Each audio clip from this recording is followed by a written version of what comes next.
It's me, Josie TV, living in Laguna, and welcome to another mini vlog.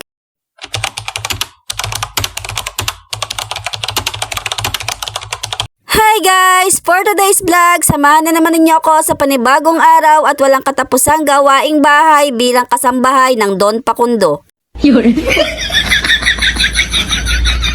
Kahit isang kasambahay ako ng Don Pakundo, aba naman, napakaswerte ko naman sa kanya dahil napakalaki nga niya magbigay ng pasahod every 15 days. Wow! At ang isa pang maganda sa Don Pakundo ay hindi lang kasambahay ang turing niya sa akin kung hindi ikinakama na rin nga niya ako. Hala guys, baka maniwala kayo na kasambahay talaga ako ng Don Pakundo ha? Hindi ha, ako nga pala yung asawa niya. Tinanggal ko na rin nga pala itong nakabalot sa aking mga pusa. Sa gabi nga pala ay binabalot ko sila niyan dahil sobrang lamig nga. Bago nga pala ako magsimula ng aking mga gawaing bahay ay iinom muna ako nitong aking energy drink. Ito nga yung kape dahil pakiramdam ko kapag hindi ako nakakape sa umaga ay wala akong lakas. Pagkatapos ko nga palang magkape ay eto, sisimulan ko nga pala ang aking gawain dito sa kulungan ng aking mga pusa. Lilinisin ko ito yung mga poops nila at saka yung mga wiwi nila. O siya, paano guys, samahan nyo ako sa pagiging kasambahay ko for today's video.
Pagkatapos ko nga pala sa terrace, lumabas ako dito sa kalsada at ito naman ang aking babasain ng konti para mawala naman yung alikabok.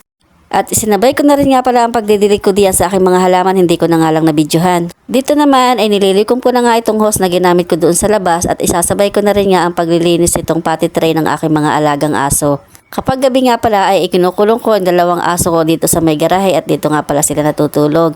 Tapos pag araw naman at gusto ko silang papasukin sa loob ay pinapapasok ko sila. Hindi naman sila lagi nakakulong. Kaya pagka ganitong umaga nagigising ako ay kailangan ko talaga linisin ang kanilang mga potty tray dahil punong-puno nga pala yan ng ihi at minsan nga ay may pupo pa. Kapag nagigising talaga ako sa umaga ay bubungad na sa akin ng napakaraming gawain tulad nito at pagluluto at paglilinis ng bahay. Kaya wag ninyong sasabihin na napakaswerte ng mga nanay na nasa bahay lang. Para sa kaalaman ng lahat, mas pagod ang nanay na nasa bahay lang kaysa sa nagtatrabaho. Oh yes!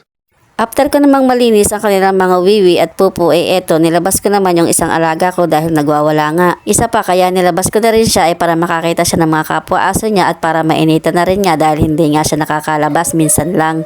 Maya-maya lang ng konti, kapag sobrang init na ay ipapasok ko na rin nga siya dahil baka mimaya hindi niya kayanin ng init.